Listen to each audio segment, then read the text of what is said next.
Freedom 35, 5, 5, 5. Dude, start the podcast. Wow. We recording, Gordon? Gordon's recording. All right, guys. Welcome back to Freedom 35ers, Cardano NFT podcast, episode 52, technically episode 53 for all the OGs out there. My name is Tommy. I go by TOMMY. My name is TJ. I go by Lazy T. And I am the other Tom. I go by Lavish Bear. Tonight, lavish bear market? Is it though? I feel like, is it the opposite day? Bull bear market? Yeah, it's lavish. I feel like you need to be lavish bull. Belair? Belair. Bull. Tom's on opposite day. Bull. How would you say that? Mix bull and bear together. How would you say that? B-A-U-L-L. Boar. Bull. Well, yeah, sure. Lavish bear market. Yeah, I mean, I guess because lavish is like rich, right? And then it's a bear market with crypto, but it's a lavish bear market with double entendre. There we go. With Cardano NFTs, right? So it really is a lavish bear market. That's what he's going with. Tom's over. We're playing checkers. Tom's over here playing chess. I got you. Chinese checkers. There you go. All right. I never got to play that one. Tea time over here. I'm pretty sure TJ's used this because I think we used the home improvement reference for tool time.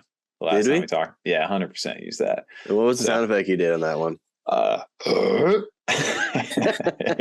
That's pretty good. You nailed that.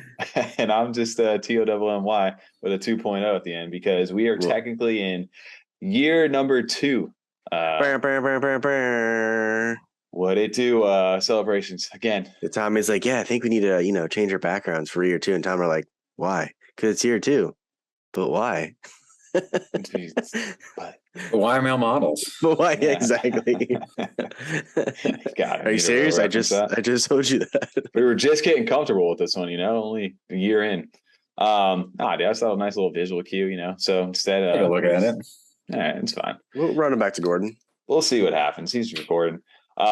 Dude, we're third recording this week, and the last week, I guess. Oh shit! This is the third night, huh? Wow. We did a Sunday night 1 year anniversary recap, dude. That was party. That was a fun little night to get a chance to do that, though. We did was it Mystery Science Theater? Is that what am I pronouncing that right? Over there. Tom did a nice. It was I felt like we were doing our own YouTube reacts, but to our own video. Yeah, Tom, you're sharing our planning right now.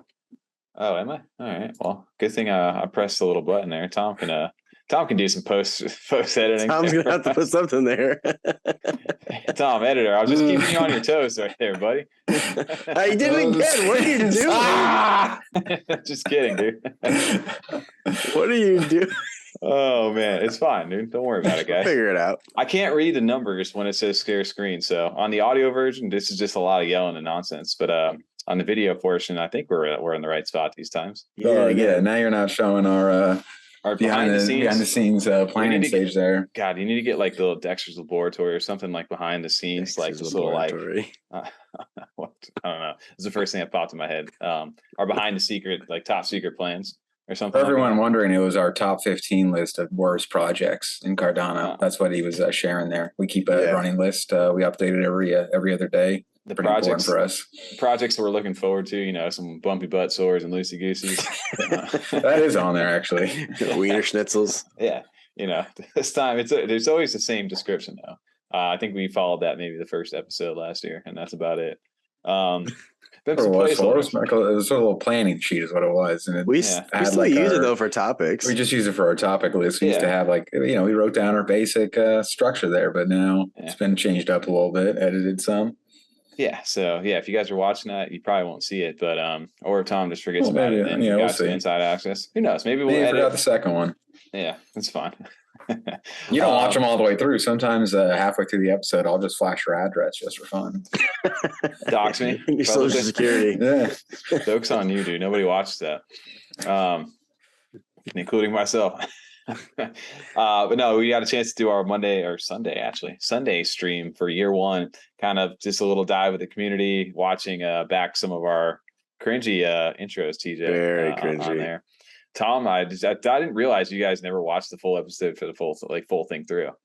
So that kind of blew my mind a little bit. Nah, the first one I think I probably did, honestly, like in spurts. I didn't watch it like from start like to finish, right? Yeah. I did it in like, which one do you call it? Like not the whole thing in one shot. I had to break it up a bit. I distinctly remember watching episode 1 through, because that one, it wasn't like fantastic, but it was actually better. Like it was much better, looked a little bit better. Episode 2 really came around. And then I started listening because we were doing Spotify and everything. So I was just listening to them on Spotify. Yeah. There were so many parts of this, the first one, that I don't remember. Yeah. Saying some of those things. Well, I'll be honest with you, I didn't either, because when I went back to actually timestamp the video, I was like, wait, we were talking about equine back then. We were talking about Adenauts on the first episode. That was so crazy. Like, things like that were kind of like cool to get a little nod back to. Like you said, the first like few maybe minutes where we were just kind of feeling it out, but we picked up into a little rhythm. In the middle of it sometime. It wasn't terrible. At least there's somebody in there, I think it was like Toe Dipper or somebody in there. He's like, it wasn't terrible for the first time. So we'll take that, I guess. It wasn't terrible, just cringy for us personally, like looking at it and hearing ourselves from last year. I just love the mic, dude. The mic for me was just fucking the 1 year headphone, the backgrounds that we all had. It was just I actually enjoyed my background. Not gonna lie. I like my little TJ actually brought a decent one out there. I like my backdrop. But yeah, so we got a chance to do this on Sunday with the community. So shout out to everybody that got a chance to hang out with us. It was more so just a nice little like fun little look back, and then also a huge shout out to EddyZ over there for making like the intro, doing what he's been suggesting us to do for the longest time, is make like little like intro like clips of like past podcasts or things like that, or maybe like highlights of the episode. He's like, guys, you should do this. Guys, you should do this. And then he was just like, guys, I did this for you. Just so everybody knows, that's actually a lot longer. He took a lot of time to do this. We cut it up or Tommy did cut it up to make it a little shorter for the intro, but it's a good long video he made. He had to fit it to YouTube, is I think what it was, because like the original 14 minutes long. It's much longer, so you can't he posted it to YouTube originally. That has to be 220 or whatever their dumb limit is. So the much longer one is cool to see too. It's got a lot of little clips in there and stuff. Yeah. I like he really put some of them together though that were like relevant, is what I really enjoyed. Like parts that like led into each other in a funny way. It was interesting to hear that though, like just kind of crazy, like how many intros we've done now, how many actual shows. And some of the guests too, just watching everybody back, and like people who we've now met over in person over at CNFTcon or got a chance to talk to on the show, like Krissy, you got Cardano Man, you had Blake on there, Jay Crypto, Jack. There's so many cool people we got a chance to. Energy podcast guys, Travis. We did like a lot of our guests. It was fun to see like the evolution too, like the F35 live when that first came up, and us doing our 35th stream. You don't really realize like the stuff that we've kind of like how we've evolved since that first episode up to now, because you can even tell our body language and just how loose we are towards the end compared to how we were in the beginning. It definitely definitely changed over time. So it was fun. Look at like episode 35 here. We're just black and golded out here having a good time. Logos changed, fun stuff. So I do gotta say, I love our confidence that first episode. I don't remember us attacking it like that, because we didn't even try to plan an intro. It was just kind of just like, Tom hit record. All right. Hey. Yeah. I was like, that's as far as it went. And you just kind of started like, you just did it off the top. Like Tommy, you're just like, all right, well, I guess we're doing a podcast as Cardano NFT podcast. And it flowed pretty well too, because we did not even attempt to like write something or anything. No, nothing at all. Yeah. It worked out though and then the new intros obviously evolved into what they evolved into. It's just kind of like a fun little inside joke that we've kept carrying. So until maybe one day, who knows where how long that'll last for. Maybe it'll be 100 episodes in, still here in episode 101 for the OGs. But if I'm being honest, I hope we change that a little bit, the intro, but that's just my feedback in the comments if you actually listen to that. Do you guys want the intro changed up? Do you enjoy the intro? If you do, I just kind of want to roll right into it. Just, hey guys, what's going on? It's TJ here from Freedom 35ers. Not even that, to start the conversation. Okay. Come on, man, branding. What are you talking about? Yeah, what are you talking about? It's like, hey, who the hell are these guys talking? Episode 69, put that on a t-shirt. And then we get intro. Episode 68 is going to be a nice one, dude. You want to know who we are? Watch the first 52 episodes.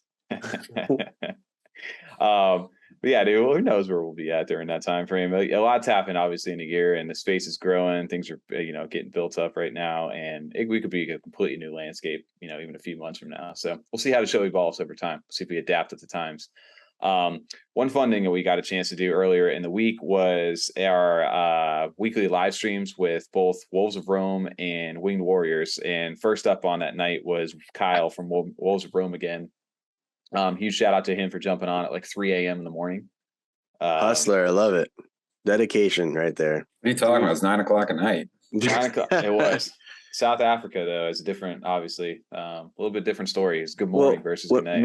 We've had maybe a couple projects come on that were committed like that to their project and willing to get up that early to get on the show with us. And we've also had a couple projects that are like, that's too late or early. I don't want to get on the show. It just shows the level of commitment that certain people have for their project, honestly. It's a lot of commitment. I'm not getting up at 3 a.m. for this show. No shot. I'm not getting up at 3 a.m. That's not happening. Hey, well, you know what? Shout out to Kyle for doing that. Absolutely. 100%. Believes in the brand. But Wolves of Rome, they're launching. We've had them on for the first drop, their Empire Wolves drop. And now they've got the Empire Liches, basically like their season 2 out of 6. And this is a trading card game that they're building. And these Empire NFTs, like the 3D like statue models, are kind of like the early access kind of into the project, where you're going to be able to get founders cards, different airdrops throughout. They have like a bunch of lore, and God, there's so much stuff in there that I'm probably just not remembering right now. But one of the main benefits outside of that was just getting airdropped of further stuff for the game. Basically, a bundle for the game, like with the NFT. Yes. Yeah. So, but you don't get that bundle until the game actually fully releases, not during the beta or anything. But once the game fully releases and you hold the NFT, that's when you get that whole bundle package for each NFT. Right.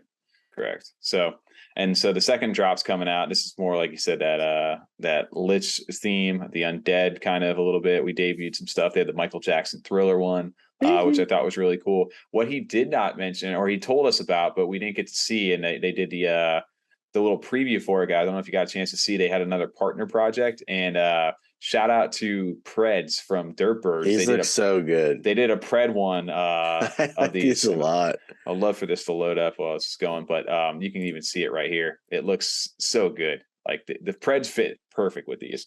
Oh, absolutely, like the statues. So obviously, it got like the alien theme a little bit to it. Or not alien, Predator. God, terrible about that, huh? Well, they're versus. It was too easy. It was set up just there right for me, right? But yeah, no, those look so good. So that's one of their partner ones over there. So I forget how many of these they're going to be, but these are definitely ones that I would obviously I'd love to try. Probably not many, because the whole release is they're pretty limited as far as what they're doing. It's exclusive little small drops, small batch NFTs over here. Well, 2,222 or something along those lines, I believe. I think there's 5, because it says 1 of 5 will go to the Dirtbird staking as a raffle. There you go. Scroll down just a little bit. 5 Pred Liches in the collection. Okay, yeah, it's 5. Yeah, there you go. Cool. Definitely one of those. Sure. Yeah. Yeah. Oh, yeah. And then huge shout out, obviously, to Kyle for jumping onto the stream again, kind of giving us some gameplay overview, a little bit about what their little voice work. Voice work. He was. I'm surprised to hear that he did some of that voice acting in there. That was cool.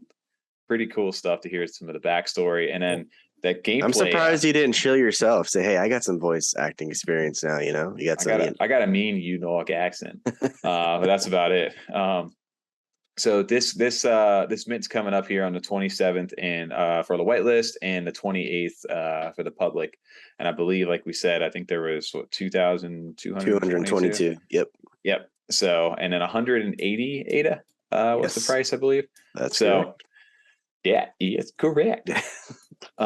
Yes, but yeah, that's I'm definitely going to be obviously trying to get one of these. If you guys have owned one of the original Wolves, you will be able to whitelist into this mint. If not, you can also win whitelist throughout the different giveaways and things they're doing. And outside of that, you'll have to mint in public. So definitely will be grabbing one of these. I like continuing to get the airdrops and just kind of building upon the collection once the game comes out. So high quality art, good team, taking their time to build their stuff. And, great game. We got to comment the game. That's the whole premise of this is the game. The gameplay is fantastic. They came out with the game first before NFT was even a thought. So they already have a fully functional game that's a beta. Alpha. It's in a beta. In alpha. Alpha, sorry. But it's you can play it, no problem. You can jump in. You don't need the NFT to play it right now. You can hop in and ask to be the tester. So that's the main thing. It's a game first right now. Yeah, I just enjoyed hearing that he did like the voice work. Something actually about both our guests. I know I'm not going to give it away. It's the next topic. I don't want to get scolded off camera here by Gordon for jumping the list here. But I know both our guests that night what I enjoy about having them on is getting to see how excited they get about their projects. And Kyle was definitely like that, like seeing the fun that they had in making the trailer, like where they just enjoy that side of things themselves because they're proud of their project too. So it's fun to do cool things. It's the same way we are. We're like, when we come up with cool little videos and stuff, it's cool. Like, it's like, oh, this is like our thing. And we got to make something that I think is cool compared to what I usually see in this, not that the other stuff's like, I see things in this space that I'm like, damn, I want to do stuff like that. And it's fun to kind of get a little taste of that. Like, oh, wow, we're a little proud of this. And you can feel that with him and with MRI and CNFTBTC. So that was a lot of fun getting both them on. It's kind of like perfect combo. It really was. And it was the game, man. We're all about the games on this channel eventually. That's true too. You know? Yeah.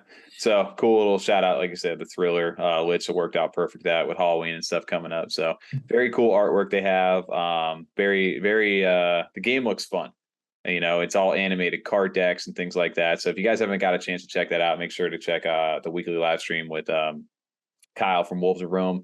The other guest we had on that same night was, like Tom just said, Amariah or CNFTBTC or CB as he goes by from the Wing Warriors. But he didn't just bring himself. He brought some other OG Wing Warriors, and shout out to Fettucine and Jub from Happy Hoppers. So both of them came on with him, and all OGs, all part of the Wing Warriors group that was originated from the Cardano bits, the traits that had the actual wings. And then Fett, I believe, started the Wing Warriors. True OGs, like even before we were in the space, before you were in the space, Tommy, like the OGs from like day one, Cardano NFTs. Like April, May of 21. You know? Yeah. Or were they talking, was it Jub's Hub? Jub Hub. Jub Hubs, yep. Jub Hub, yeah, the Jub Hub. Yeah, they have so many cool things. A lot of like deep lore that they went through, like early days NFTs, like way before, you know, back when it was like spreadsheets and Discord. Back in my day. No. Yeah. Oh, man, dude, back in his day, but back in their day, they definitely were some like building an alpha group, and most of the people inside the actual Wing Warriors group have either have their own projects, they're doing big things inside of space, or just loaded up themselves. So like I said, you had Fettucine, Jub, CB, you have Faha, that's a part of that. So many others that are big inside the space. So really cool to have them on. But they were debuting their Vox Wing Warriors that minted on the 20th. So if you're listening to this today on Friday, it minted yesterday on the 20th. So probably had a good sellout. They're doing well. These are essentially your Vox characters that are going to be able to be used in any metaverse. One of the main ones they're partnering up with is Boss Planet to be able to use inside their metaverse. And the big reveal that they showed on our stream over here is obviously CB is a huge Mallard Order fan, just like us. And they actually made a whole Mallard Order kind of like one of one, like outfit kind of thing, that if you were able to get this and mint this, you actually get a free Mallard Order NFT with it as well. And Mallards are pumping right now. So he did specify it's just floral one, but you still get a free Mallard. Yes, that was funny. That floral one's climbing up. I was like, oh, wow. It is climbing. It was funny. He's like, it's a floral one now. Don't get too crazy. Yep. So yes, so these are minting out, and I'm curious to see how this is going to work, right? Because these are like these files that are going to be able to use in other metaverses, right? It doesn't necessarily even need to be limited to just Boss Planet that these guys are doing. So they have some cool little characters. They're all the Winged Warriors theme. And then there's also the metacasting portion of this too, which I know we were talking about on stream that CB was showing off during CNFTcon. He was actually doing he was inside of a program. They have a Spatial, I believe was the name of the website. That's pretty cool. Have their own server, and they were doing a gallery walk with Fahadukin, and they had the Aeonium Sky blocks all together in one little metaverse. And you can do it on your phone, you can do it on a website. So they had some cool partnerships that they're working on. I really do love this one of one right here that they have. I like the colors for sure. Yeah, this one's cool. He actually gave us one of the little chips too over at CNFTcon. Right here, baby. You got yours. Perfect. Mine's in my backpack somewhere. Look at that. Yeah, so he's got one of those. 2,777 of these, 49 ADA to mint, and hopefully, people pick up a few of these things because, like you said, they've got a lot going on in there. There's a lot of different avenues that they're working on, and giveaways are a huge one. A lot of like alpha, like big name players that are in those chats always are in that Discord. They're always chatting. So you can always get some good information. And on top of that, if you're one of the, you verify as a holder in there, they do a ton of giveaways. So definitely recommend doing that if you pick one up. And one thing about BTT Sue is he's very passionate about his project and passionate in the space. So he's going to be looking out for more and more partnerships with the Winged Warriors. So even down the line, we might see some more things coming with this project. So he's going to just keep grinding with them.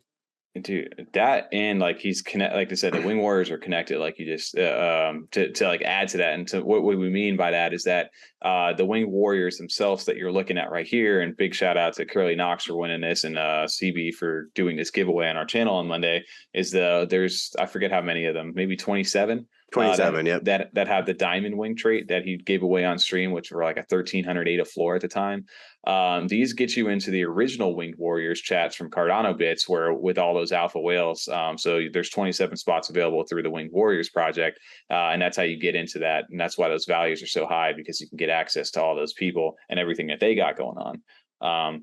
So it's cool to the connections that he has and the grind. You know, it's just that network is invaluable to some people. So that's part of the reason why we love this project, because these guys have been here since the beginning. They're innovating and they're trying to get into that real Web3 zone right now.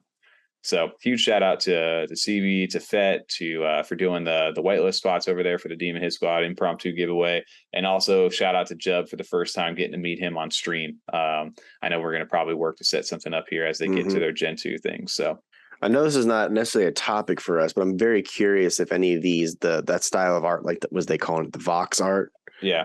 I'm very curious if any of those projects that are using this style of art, like I wonder if they ever had the thought of reaching out to like a Minecraft, because it's very similar. Like, hey, you know, how can we bridge the two together, right? Bringing crypto or Cardano NFTs to Minecraft. That's Microsoft, though. Is it that's the problem? They don't. Okay. Microsoft shut that down. You know what I'm saying? That'd be like on the level of being like, hey, just like, why don't you reach out to Halo? Unfortunately, I agree though. Like they would know, but that's why I think like things like, I know Ethereum has their side of games that are similar. I don't remember the names of them, Tommy. You probably maybe remember some of the names, and people in the chat could help us out.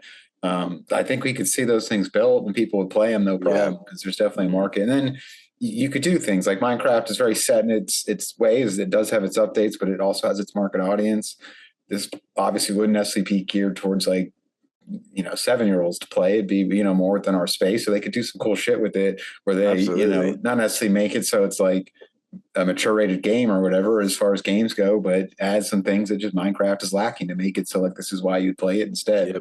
Beyond the NFT connectivity, I think they could really someone could be really successful with that if they do it right.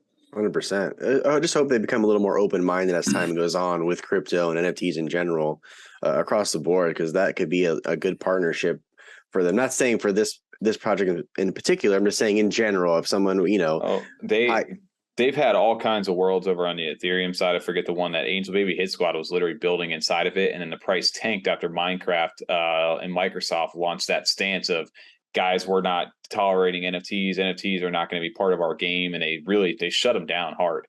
That was a couple months ago. So the price of all those little metaverses that were making those Vox characters like that to be integratable into Minecraft, they said no to them. So there's definitely the other side of that, though, where I feel Fortnite, I think, took the stance of, we want to be part of NFTs. We want to grow with that. I love thing. that. So I think Fortnite will take anything it can get. I mean, you know what? Whoever is running that marketing squad for Fortnite, this is off topic a little bit. They've been doing a great job since day one.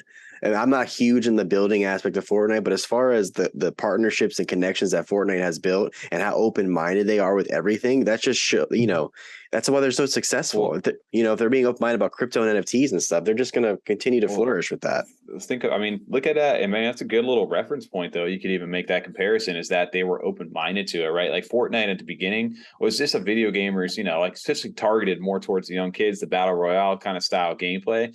But then once they started opening that partnership, Ninja put a platform onto it, and then they eventually got those big names like the Marvel thing. They had a whole story arc with Marvel inside 100%. There, and that pulled kids who were maybe not video gamers or just people outside of space, and it brought them into that ecosystem. So can you imagine the same? They got now with DC, the Black Adam character they partnership with now. So they got just a bunch of characters. Walking Dead, they did so many Rick and Morty characters. I mean, there's so many partnerships. So think about big name brands and setting up the platform for an NFT, whether it be a marketplace, a hobby, one of those big things. That's how that could translate, I think, for people in the NFT world. Is like, hey, even big brands, they may not squash they're not trying to build the thing to kill you, but they're the thing that can partner with you guys to elevate and boost the thing to the outside viewers. So that's a good off-topic thing, but it's well, and for all our listeners and viewers, TJ and Tommy play a lot of Fortnite, and they exclusively use Ariana Grande. They will not touch another character. It's true. Only Ari. Don't let them fool you. They love Fortnite. Come on, dude. Don't spill my secrets. Yeah, I love the big ponytail, you know, just run around, whipping that thing, fly a little helicopter like Conker's Bad Fur Day. Call it a day. Oh, that's a great reference right there. God, we're showing our age, huh? I'm 25. Hey, freedom 45ers, dude. We're getting there. But no, dude, big thing this week that happened was liquidity market. We're like Tom, we were talking about the lavish bear market. We are in a bear market in crypto overall. But Cardano NFTs are experiencing their own little bull market and jump right now. And that's been the big story this past week.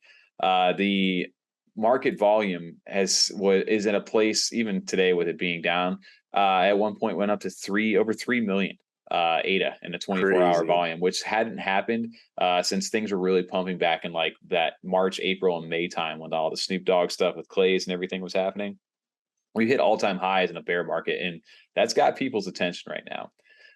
It felt like this week that anything that was anybody as far as a project, if you weren't pumping, what was going on, because everybody was in the green over here. You can literally everything as you're scrolling. Dude, yeah, nothing's sitting down there. And this is so a quote unquote delayed. Monday's pump of green was insane. Oh, everything was up. Like everything. No, sorry, was it Monday or Tuesday? I forget which day it was. What are we on, Wednesday? It was more about that Monday time frame, and then Tuesday is when things really set it off, which we'll talk about that at that Catalyst event a little bit. But you can see it, and the main thing for that was, I think, you know, what most of us talk about this is we started to touch on the Ape Society a little bit, I think, on Monday stream.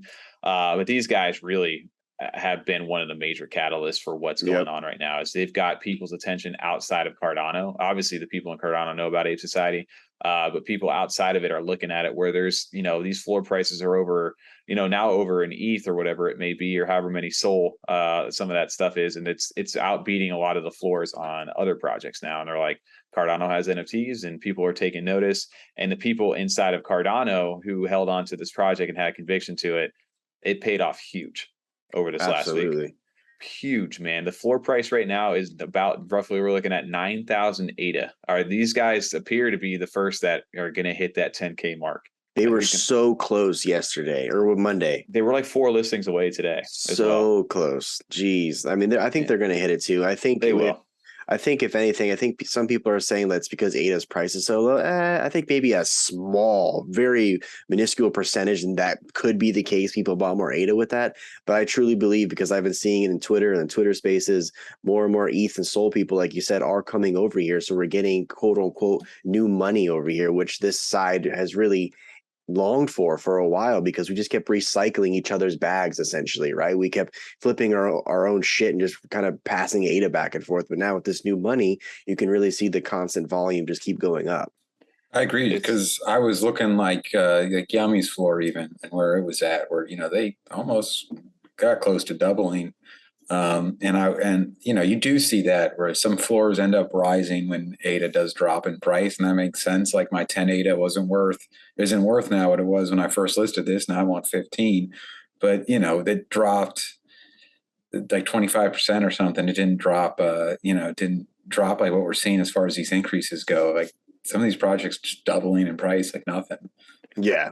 Realistically, it dropped 5 to 10 cents from the whole summertime. Yeah, exactly. You know what I'm saying? It's nothing. I mean, nothing crazy to bring that huge amount of people over here for that. We've dropped like 2 or 3 cents in the last maybe week and a half or whatever it may be, right? And I'm saying just from summertime, the fluctuation, like 5 to 10 from summer, but yeah, 2 to 3 from a week. Yeah, so, that 2 to 3 cents, I don't think it's out here. No, people not doing 6,000 ADA plus floors. Exactly. Like, I don't think, you know, that's not the catalyst. Dirt Birds is up to 1,400 already. Almost. Exactly. I mean, it was crazy. Yeah, these guys went from 500 and something floor up to 1,300, retraced that now, you know, in the mid 9s, like close to 1,000 floor. So, and this kind of I think the Catalyst event, people were wondering, like we were on Aaron's show last night, asking what started this. And I think it was the big projects, obviously Ape Society. Anytime anybody's excited right now, they're, they see people being successful, they see excitement that gets other people to be confident and buy in. Ape Society obviously was leading the charge on that, but then you also had Dirtbirds and Mutant NFTs that were really just these staking platforms. I was going to say the staking. Yep. Dude, they've got everybody excited right now. Like, well, even society token, like if you're generating a shit ton of society, you can make a nice return in ADA by selling it if you wanted to, of course, or you could get another frame and stake even more and get even more society token. It's just, I think the people that are coming over here are realizing, okay, I can make some nice passive income over here in Cardano. Let me see what other projects that are over here that I kind of like, or they're kind of well known that I can go and scoop up right now for a cheap price. I think you're really seeing like all that green on there, because I mean, Ape Society's done what we all want. It's every time we buy one of these projects, it's what we're hoping for. Like, I'm going to buy this for 58. It's going to be worth 10K, like floor for the shittiest one. I'm going to get a couple of these. Even, all the way up from the shittiest projects at a 5 floor to Clay's even now at 25 is still what we're hoping for. Like, oh, one day this is just going to have a 10K floor. We're going to be set. Yep. So when you see that, and there are people like coming in with money, obviously, that are buying into that project too, but they're also now like, okay, what's the next one? What's not some brand new project that's not established, but what's the next one that's sitting around 150, up to like 500 that I can snag and sit on now for 6 months, and it's going to be the next 10K one. And they're trying to get in early on these now. Oh, dude, there's so many of those. It's all about entry points, right? And I use this as an example because this is the project we've talked plenty about early on in the year. And it kind of felt like it was a little forgotten about, obviously got lost in the shuffle as things especially got bearish. But dude, look at over here, Tavern Squad. This thing was 130. 100 and these are roughly somewhere around there. Somebody dropped one for 84. Guy's an idiot over there. But for the most part, though, these guys have essentially. That was TravisMatthew.io, dude. Come on now. Sorry, Travis Matthew. Just don't make dumb decisions. But yes, so Tavern Squad was a project that minted out. We had a little, it took time for them to build, but we always knew they had a great, great platform in resources. They helped mint out Mallard order, Knackfish, and God, now I'm butchering the name right now. Well, they have ADA Anvil, don't they? They aren't ADA Anvil. No, they're separate. I thought they had that. Sorry, I think they're separate. Cash, I think, is ADA Anvil from the other not Benjamin Buttons, but Benjamin's group. But yes, so I mean, look at Tavern Squad though. That's a perfect example of a project that's been a while, and Benjamin Buttons. You got that Benjamin Button. That's what Steve's. They got these guys were a 24 like ADA floor, 24, 26 ADA floor, and here they are sitting at 95. How many do you have left of those? I know you had a big eviction on them. I mean, I minted 3 myself. Oh man, I honestly I had some rare ones. I took a little bit of profits. I think I still have 4 or 5 right now. And I hold on to those just because I enjoy the project. But look at over time, like this is, like this 30-day or, just look at this a few months ago, 24 was the average price on 922 average price. And now here we are sitting over 100 ADA. So huge increase. Which goes to show too, because you could even just look at that chart. Like, so I got in a discussion with a friend recently about the market or the JPG market activity. They were basically saying, oh, but bro, the market activity is down right now. It's like, but that doesn't mean anything because people are just holding most of these projects and just waiting for something like this to happen to sell at a higher price. They're not going to sell for a low price or even below what they minted for. Most of the people in the space won't do that.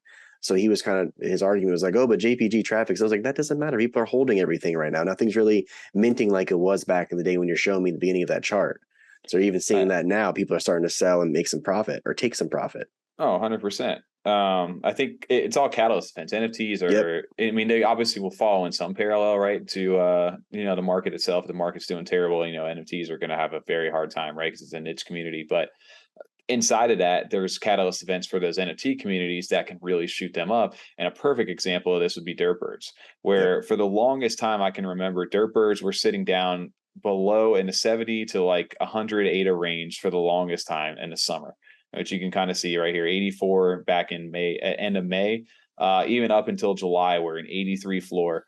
And then you had like that stream, and not to say it was pretty close to when Dave jumped onto our stream, but Dirks had already started to catch a little bit of heat. And we announced it at that time, I think. Yeah, it was right around like that's end of September kind of time, like right.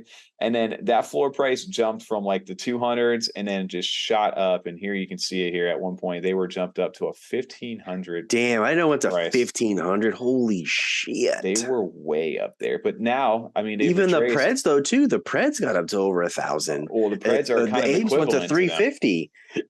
I think it's just, dude, there's so many different like events for these things that can get them to go. But once a project goes and they're a quality project and they've launched something like that, man, that's the ride that you missed. Yep. And here he told everyone. He came on and he's like, financial advice. Rocket is primed and launched. He did. He broke it down too, analytic style. Like he said, there's X amount of it left until this number. There's X amount of level till 1,000. So he told us. He told everybody. They're 5 listings right now away from 1,000 again. So like they're 6, sorry. And then they're I was like, there's an extra guy there. Carry the one. But yeah, derps are doing insane right now. Their Preds, everything, that whole collection just kind of took off. But that's also one of the main catalyst ones outside of like the mutants. Like that staking thing has been insane. Yeah, the Preds are at 730 floor right now. Like crazy, insane stuff to see. Like it's really, and then the big one too, like we were talking about, was the Ape Society. And Ape Society, obviously, we see the floor is pushing towards 10,000 right now. People want to know why, possibly. Like if you're not in the space, you kind of you would what does this do for me? Like, or hey, I'm way outpriced on an ape right now. Well, those apes all had those different classes. They had different perks. They had all those different things that would be multipliers to the the society coin. And the society coin was launched back in all funded and staked way back in like May-ish time back then. And I remember getting mine as well. I probably made one of the worst plays I've ever made in CNFT. Also back in the summer, flipping this thing, my ape, for like 1,600, whatever it was, trying to swing trade it when we were in the bear right before the launch of the ape timber. And I missed out on 7,000 ADA profit. But realistically, you probably, knowing you would have sold between the 4,000 and 5,000 ADA range. Because who would have guessed it to get to 8 to 10? Make it better. It should make you. I still feel that sucks. Yeah, that's rough, Tommy. That's. I agree. I make it feel a little better. I agree. I would have sold out. I'd still just be like, well, dude, I still lost like $4,000. Like, fuck you.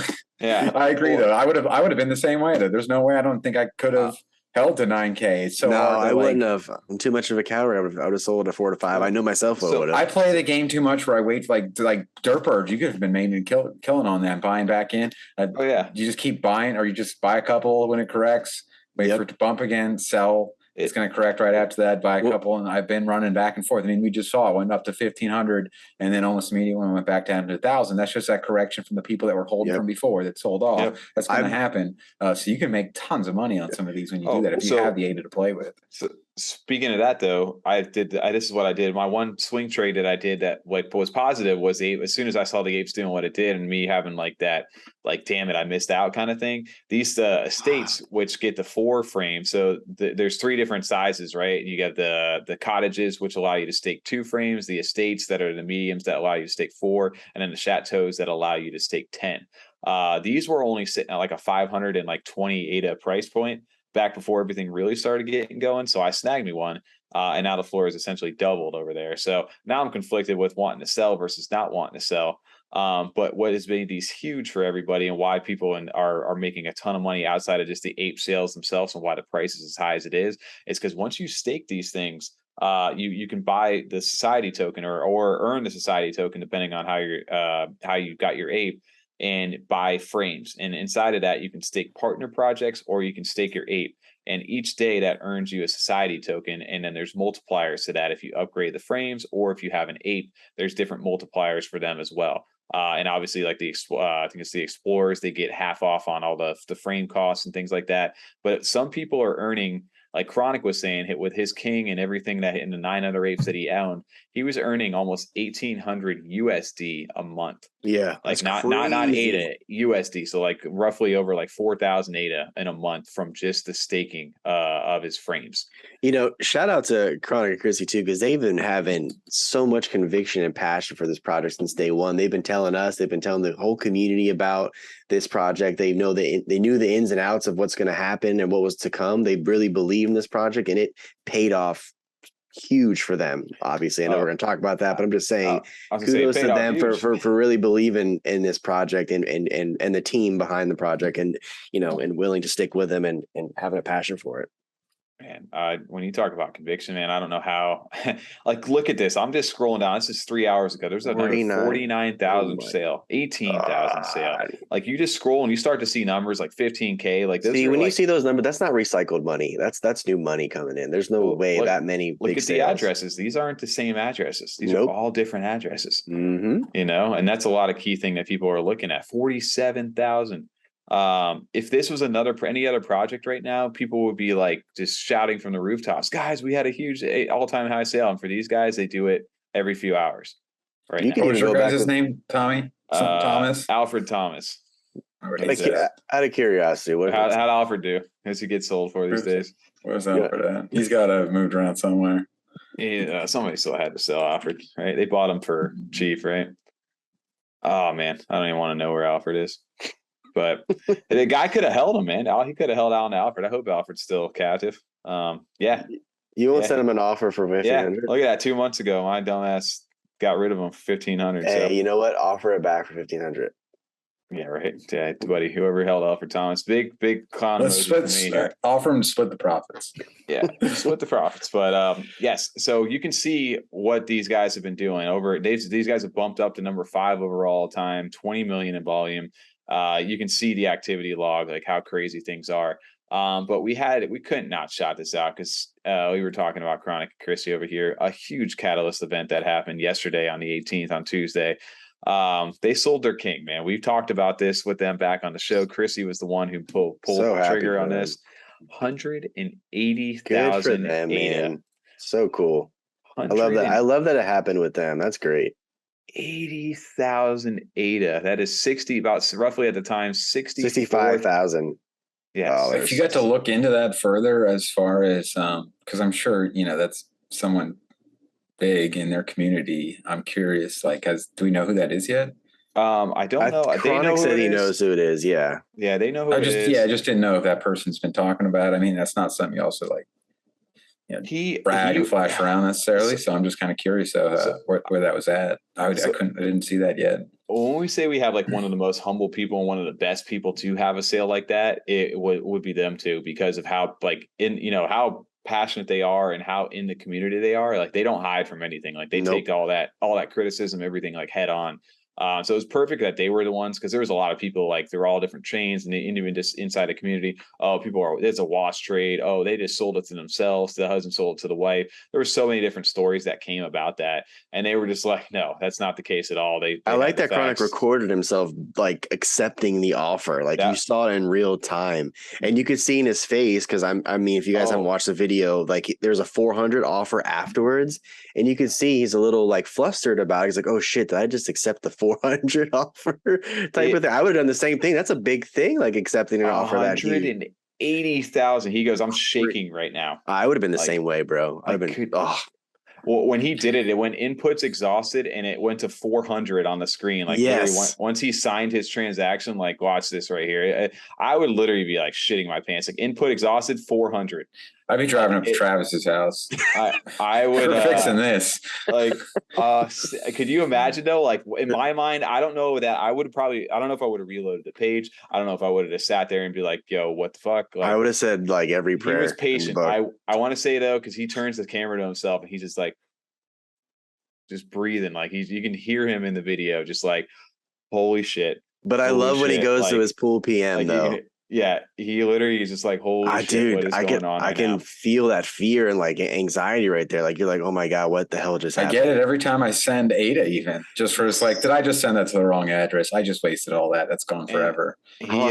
He went back to his wallet. He could see it was pending. It still said the 180,000. And even Cash or not Cash, Blake from JPEG Store was like, dude, sorry about that. That anxiety and stuff. We're looking into something like that, but it ended up going through. You can see him. He clicks on his wallet here. He backs out. 575 is in the wallet right there, and then boom, 167,000. And he just was like, "Let's go!" I would have been the same, bro. So hype. That's so dope for that they got that. He was fucking yelling. Fucking awesome. Yeah. I just love that we know them on like a personal level and that they are the ones that had that big sale. Because, you know, we've seen sales like that before in the space. Like, oh, that's cool. Good for them. Good for buyer and seller. But the fact that it was them, it makes it that much sweeter for the whole community. And then there's articles being written now over on Instagram. Cardano NFTs touted as next gold rush after Ford Edwards sells for $65,000. Like there's articles being written about them. Like that's fucking dope. Like they shook up the space. And then to put it in perspective, Krissy put a nice thing: $65,000 worth of USD, a 50 ETH sale, 50 ETH sale, 180,000 ETH, and 2,160 SOL. To put those numbers in perspective, like how big of a sale that was. Love it. And don't get me wrong, there has been other bit larger sales inside the space for other stuff, and even there's been sales last year, and someone pointed this out, I know today, which nothing to take away, but Yummi, I think one of the sales Naru for 60,000 ADA last year were at 2 something, was like $120,000 sale.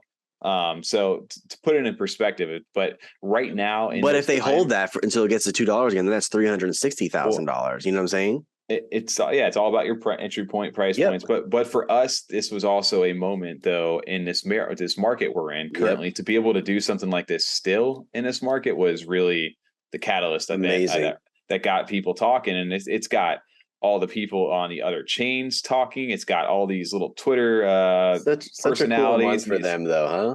He gets on stage, hugs Charles, asks him a question, chops it up with him, talks to him again at Rare Bloom, and then now they sell their ape, bro. Man, like Chronic's becoming like, dude, he's just they're poised to be, you know, huge players inside the space. And the big good thing about them is they're always in the community, they're always talking, they're always humble. I was gonna say humble and down to earth too when you really get to talk to them. They're good people, and that's fun to see when somebody like that wins, because not only they won, but I think the space in general gets a boost, and you've seen that all around. Not to say that their sale alone was the driving factor, but there were so many other factors, and it definitely boosted up some engagement over, especially on the Twitter side, obviously. And he's the type of person where he goes into these spaces with these guys and just says, "Yep, I'm the one. I did this," and he goes toe to toe with them. I love it. Doesn't back down. And he doesn't. When he said doesn't back down, he actually spits facts and knowledge too. He doesn't just say BS things or dismisses you. He hits you with the facts.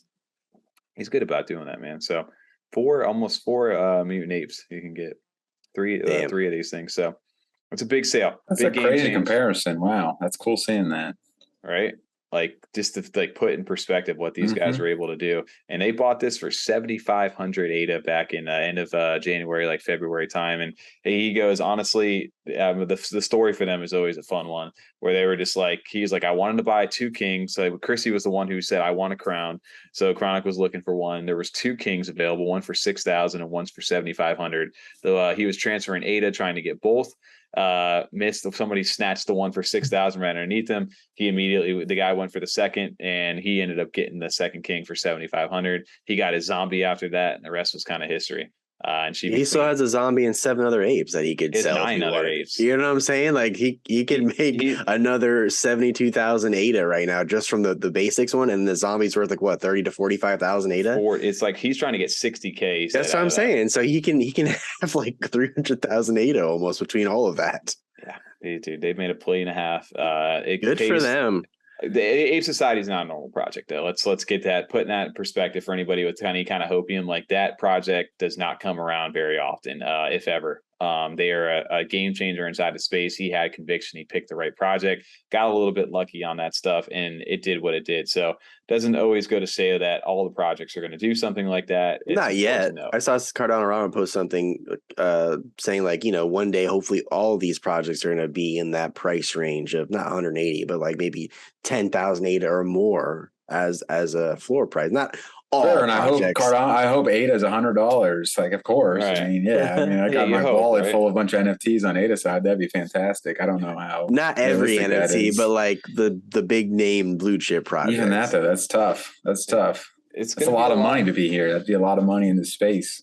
They'd have to really do something to get all that attention. There was a lot of catalyst stuff that, like, I know Chronic talked about also, like, did we sell at the bottom? Like, was this just a start for the Kings? Like, did we just sell at the beginning, and these guys they're already, that same guy who bought his for 180,000 had an offer out on another King for 150,000 right after it. So that guy was balling and had some deep pockets on this stuff. So, but that's not anything crazy, because you look at the mutant apes, what people made money on over there. You look at the bored apes, obviously those things were making hundreds of thousands of dollars. And then even Soul, like D-Gods and Utes and all those projects, where like those ones are over like $60,000 too, like for some of the floors on those. So people made money. I've heard that, a lot of people on the other chains and those Twitter spaces, ETH had its payout moment. It's it had its moment. Solana NFTs recently had their moment. And now Cardano is kind of stepping up to bat. So we'll see how far it goes. We're fighting inside of a tough market, but it's good to see that people are taking notice, and regardless, it's a positive overall for the space, because people aren't ignoring this anymore. They're realizing they may be fun to still dunk on Cardano, but they're having to wake up and face reality that this project is selling better than the ones on their chain right now. Yep. It's just kind of fun. Like, it's fun to dunk on ETH from our side. You know what I mean? I think it's just fun to dunk on shit sometimes. As long as there's a way. There's also a way to do it where it's kind of toxic and just like not good for anyone, where it's just like, all right, you're just being a little troll. But there's definitely fun ways to, and like you guys, like how you said that I wouldn't necessarily call it dunking. Chronic approaches it though, where it's like, no, I'm fully confident in this, and I also know the information behind it. I'm not just here just spout nonsense and look at my pictures. Like, he knows as far back as you can go in their white paper and things like that. And then he's able to do that, where he's able to like spit those facts and essentially dunk on people, but without actually having to like talk nasty. You know what I mean? Yeah. Or just even bring things to a negative space or talk shit about the other one. He can just refute like nonsense that other people say when they don't know what they're talking about, which is a lot of the times the case. They're just saying bullshit with actual no knowledge of the project as far as how deep like he knows it. Do you know how much society that guy has that bought that ape? No. 18. I can't even say the number. I might be an idiot, but I can't say. I'm really curious. Are you looking at it on JPEG, or you look at it on Pool PM? Because JPEG sometimes adds like an extra zero there. I'm on JPEG and I'm gonna type it out to you. So if you want to attempt this number, I don't think JPEG would probably be correct. Then look at their. Yeah, you need to go to Pool PM. All right, I'm gonna say this. Definitely not that. I can't even say that. Probably, if I had to verify, I'd probably say 586,000 is what I would say. That's His tag now is $58 billion. I would say he either has 5.8 million. Or that's 58,688,000,000. Oh, it is. Yeah, I copy it. Yeah, it is million. Yeah, 58 billion. It's 58 million. Oh, it's 58,000. 58,000 he has. 58,000. Yeah, when I copied it from JPG, it looks so much bigger. It looks so much bigger on there. It does that to certain collections. I don't know why it does that. But yeah, so 58,000 is not, it's a decent little bag, but it's not anything crazy.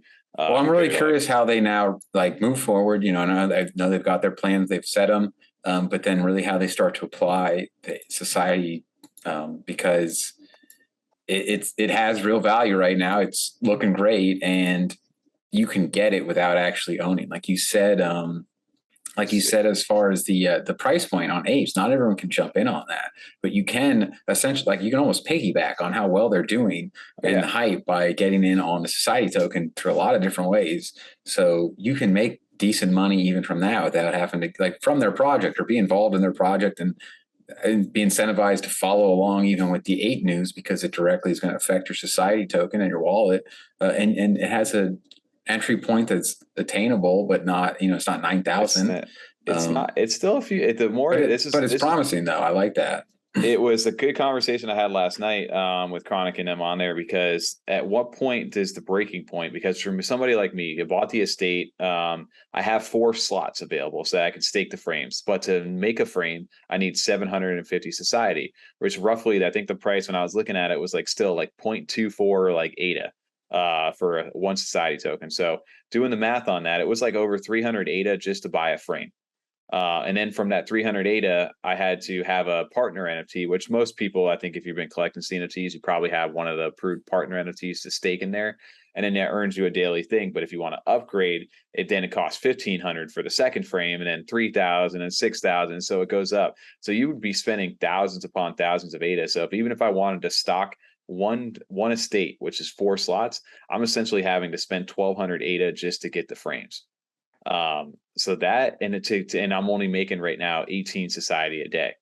So at what price point for the little guy does it make sense to keep doing what you're doing? Or because what's going to happen is the emission curve that they have we don't know when it's going to start to drop down. There's going to be a breaking point to it where it's going to start to slow down, right? We're in the beginning phases, everybody's getting paid out a bunch, but over time, the more people that enter in, it's going to start to slow back down.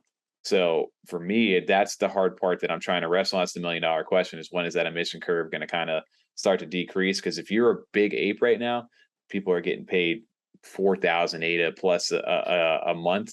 Like, could you imagine like how like this is going to last forever? Like, no, it's not. But the guys that created the project are super smart in the DeFi aspect of that stuff. And I don't know if I've heard it called Ponzi-nomics from like the east side of people in Twitter spaces. It's not sustainable, all these different things, and time will only tell for that.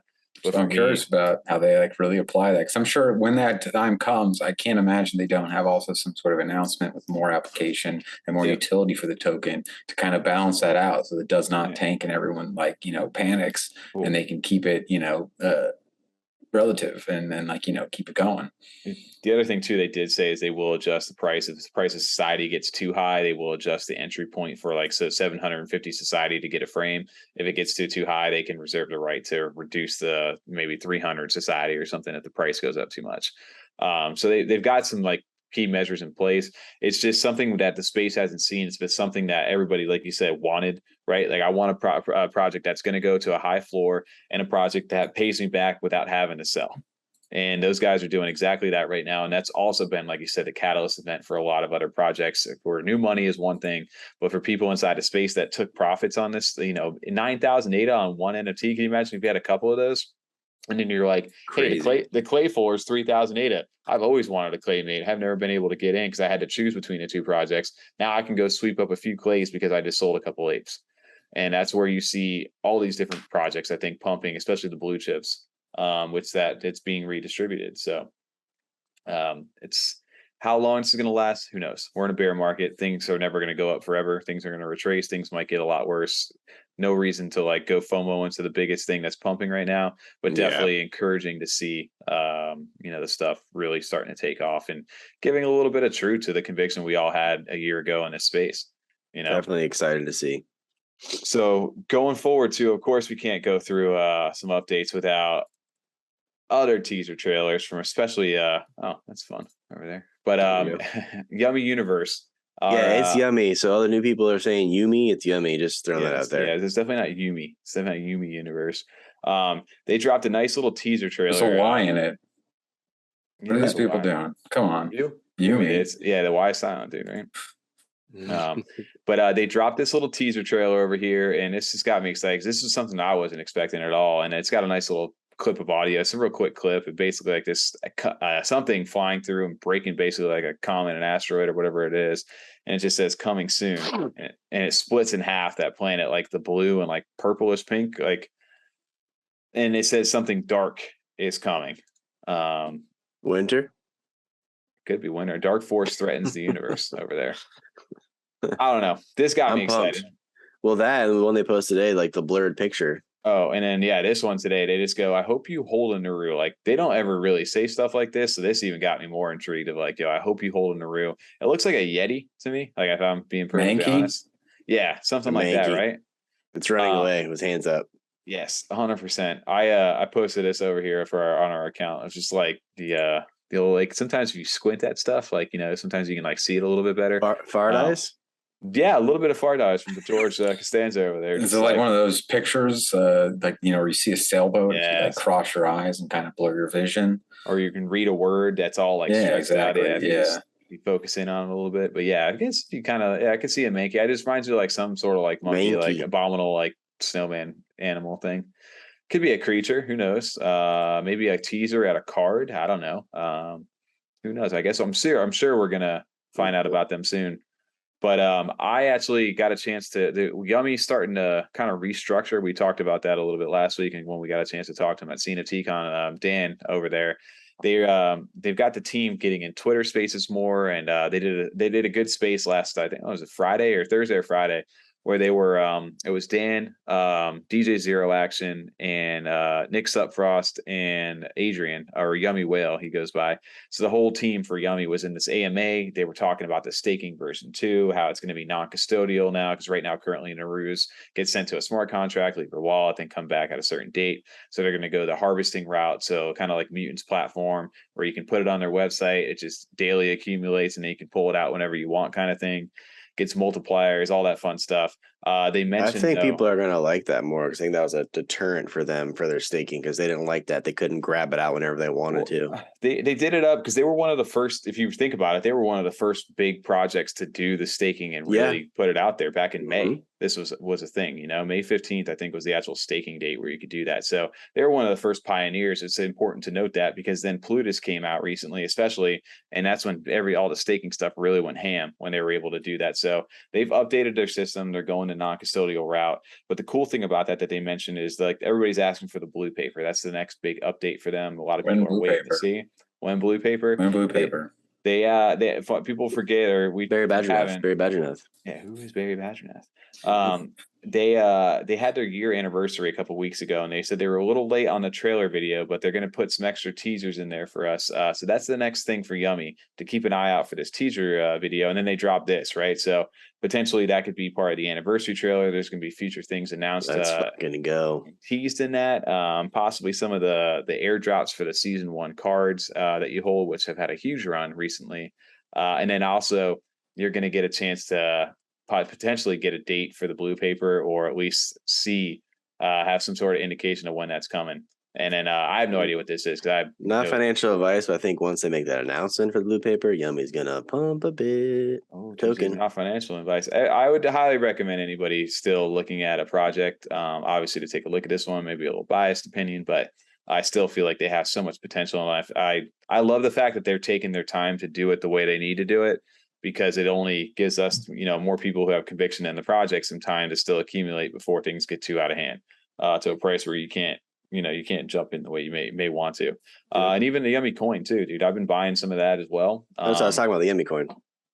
People forget about that, man. Like their coin back in the day, they were at a point, I think they're up to now 0.003, like 2, something like that. They were up at one point to a 0.04. Like that is a ridiculous amount of money on the gain right there that you could potentially make over there. A 10 plus X or whatever, maybe a 12X, something like that, from your investment. So not financial advice, just putting that out there that happens. Damn, 500 ADA gets you 163,000 Yummi right now. Wild. 163,000 Yummi. You multiply that by 0.04, and what's that get you? With a decimal place twice. 0.04 times 163 to you. What's the math on that thing? Well, I'm not doing. I'm typing. I wasn't even listening. I'm typing other stuff in. Oh, cool. All right. Well, either way, that's a lot of Yummi that you're getting out there. 16,000 or 1,600 times 4 essentially is what it is. So yeah, about 6,400 ADA right there. No big deal. So yeah. So 500 could get you 6,400 ADA if it goes that same price. Is that what you're saying? It went to its all-time high. Yeah. If it means 100,000, if it's 100, it'd be 4,000. Shit. It's 4 cents or 4 ADA. Crazy. ADA. Craziness right there, right? So just throwing that out there. Yummi's giving us a little bit of updates. They're pumping right now. Their floor has jumped over to 900 from like 600 in the past few days. Some big sales. People are finding out the branding behind Yummi. So we always talk about, we've talked about this a million times on the show.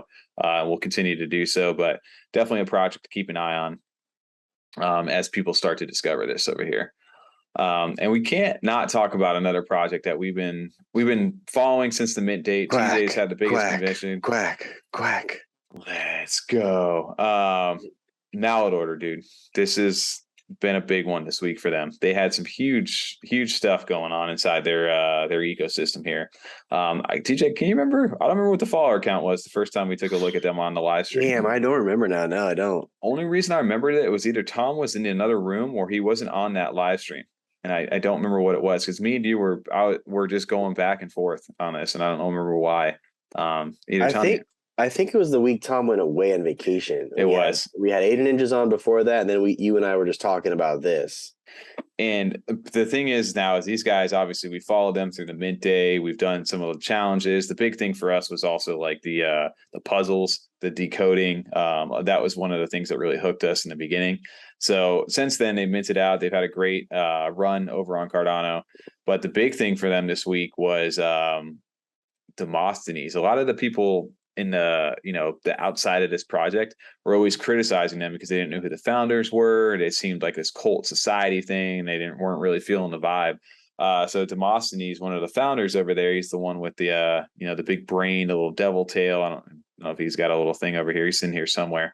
But he went on. They did a community event hosted by Special Sauce, Monis, and 3,700 followers. Who they did when we talked about him for the first time. I don't know if it was the first time that time later ninjas. Yeah. Wow. So craziness to see them grow. But yeah, Demosthenes is one of their kind of more the marketing guy for them over there. And he jumped into Twitter space, the community led one by those three guys. And it turned into a couple hour just like fest. And who knew Demosthenes over here is just the silky smooth like voice, dude. Very well, yeah. Right? He's passionate too. And I'm pretty sure I heard that he was 35 over there. Yeah, so I think he did say that. He's a Freedom 35er, dude. He used to do D&D back in the day too. That's really got like the puzzle ideas and for him and everything. So, and then I guess one of the team members too is like really Nemesis. We found out she was a she. I didn't know that. Well, I was saying that, yeah, she's the artist. She's the yeah. But I'm saying the I forget. I think it's Crypt Keeper maybe, who's very techie. Like they met on a different blockchain. Yeah, they did the wax. They were doing the NBA Top Shots, Yep. and then Dur, their developer, the guy who was finding like all the APIs to see like how people were getting ahead on sales and stuff like that. They linked up. They gave the whole backstory of like how they met. Like him and Nemesis were at like an art convention or something like that, and they started chatting about some dumb artwork. And the two of them became like best friends and started doing their thing. The Dur and the Crypt Keeper, they all gelled together, he said. And he goes, somebody asked him how long they spend a week, like each day, like working together and talking and chatting. He goes, we literally will spend like 12 to like 16 hours a day, just back and forth with all of us, just communicating like between what we got going on. And he goes, there's so much, we talk all the time, which is really cool to hear because it feels like it peeled a layer back to such like a ominous, like, kind of like what's going on here kind of thing. It revealed a little personality behind the team. And I think that made it go a long way for them over there. And they gave a little alpha too, like with the hockey jerseys. They're gonna be sending those out too, fully funded by them in a sense. Like, but we have to be with oh my god, the token that they have. Was it Rune? Rune. Yeah, Rune. Yeah. So you could purchase it, I believe, with that, but then they'll send it to you. So pretty much they're paying for it, but you pay for it in Rune over there. Yeah, because Rune's not traded on any dexes or anything. You can do it over on MintSwap, but it's not like backed by them at all. So it's just like highly volatile. The slippage is insane on them. But he did drop some alpha in there too about the relics. So if you have a invitation letter and things like that, there's going to be relics that get airdropped out to you guys, and there's going to be 5 different relics. And those 5 different relics each have individual purposes, but if you can combine them together to do stuff even crazier. They had some really cool information inside that chat, and then their last path, their right of intellect passage. I don't know if you guys got a chance to see this graphic. I just thought this was super cool. Like, I did. I saw the one that you had. It wasn't correct. Yeah, this was part of their intellect challenge. But just seeing this graphics like artwork, they talked about the altar, which is like the next big thing for them.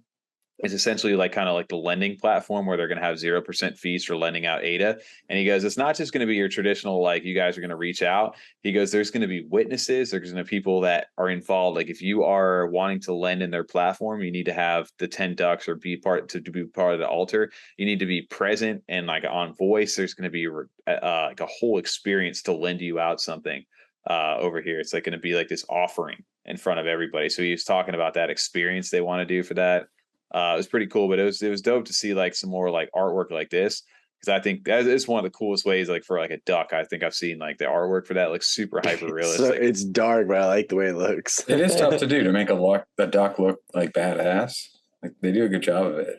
Yeah, it was crazy to see. Really right? well. Yeah, they did a good. I'm very curious to see where these guys are at, because I'm pretty sure the floor price for these things had jumped today to a point where they were at like pushing like the 900 floor today. And I think it's only a matter of time before these guys might break that 1,000 ADA floor. coming up here soon. Yeah, they're pushing. They're at 884 right now. And for them too, to put in perspective, they've only been out 3 months, and they're pushing this kind of floor. That's insane. This is one we told, man. We had conviction in this project that we felt like they were ones that could do it. And they're starting to really push that. Their community is unrivaled, man. If you go into there, like the Twitter raids and things like that, if you post a Mallard pic, dude, people are supporting you. And I think that's the big thing is like they wanted a community that was all together in a place to hang out and just like find friends in this Web3 thing. I think Demosthenes kind of said it best for them is that they wanted to build this as a community first.